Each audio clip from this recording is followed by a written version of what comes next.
निपुणता का संकल्प। संकुल कार्यशाला का हॉल शिक्षकों से खचाखच भरा था। तभी मंच पर एआरपी हरीश सर आए।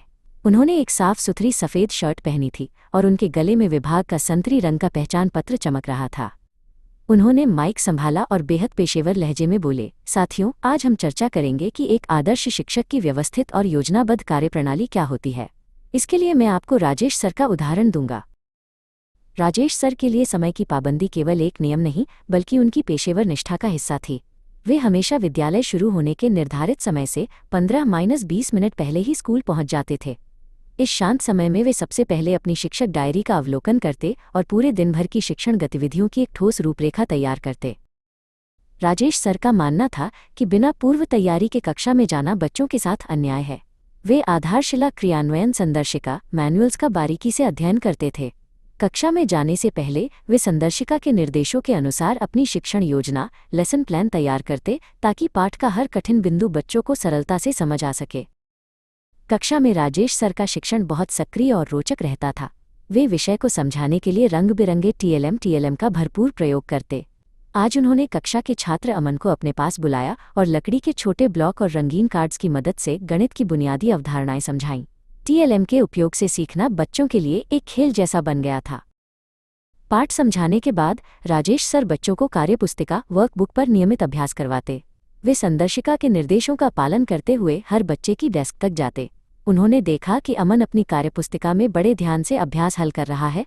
राजेश सर ने झुककर अमन के काम की जांच की और उसकी सराहना करते हुए उसे आगे बढ़ने का सुझाव दिया। कक्षा की दीवार पर एक बड़ी निपुण तालिका लगी हुई थी जो बच्चों की प्रगति का आईना थी। राजेश सर हर सप्ताह बच्चों की दक्षताओं का आकलन कर इस तालिका को अपडेट करते। इससे उन्हें स्पष्ट रहता कि किस बच्चे ने कौन सा लक्ष्य प्राप्त कर लिया है और किन बच्चों को उपचारात्मक शिक्षण रिमीडियल टीचिंग की अधिक आवश्यकता है। आधुनिक तकनीक का सही उपयोग राजेश सर की दिनचर्या का अभिन्न हिस्सा बन चुका था। वे निपुण लक्ष्य ऐप के माध्यम से बच्चों का वास्तविक आकलन करते। आज उन्होंने अमन को अपने पास बुलाया और स्मार्टफोन पर ऐप के माध्यम से कुछ अभ्यास हल करवाए। ऐप के तुरंत परिणाम ने अमन के आत्मविश्वास को और बढ़ा दिया। बच्चों के सर्वांगीण विकास के लिए राजेश सर रिकॉर्ड संधारण और पोषण पर भी विशेष ध्यान देते। वे हर बच्चे का छात्र पोर्टफोलियो व्यवस्थित रखते और प्रतिदिन एमडीएम की गुणवत्ता का निरीक्षण करते।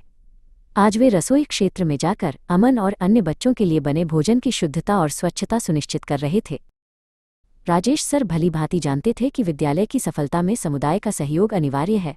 इसलिए वे स्कूल प्रबंध समिति एसएमसी की बैठकों और अभिभावक संपर्क को प्राथमिकता देते।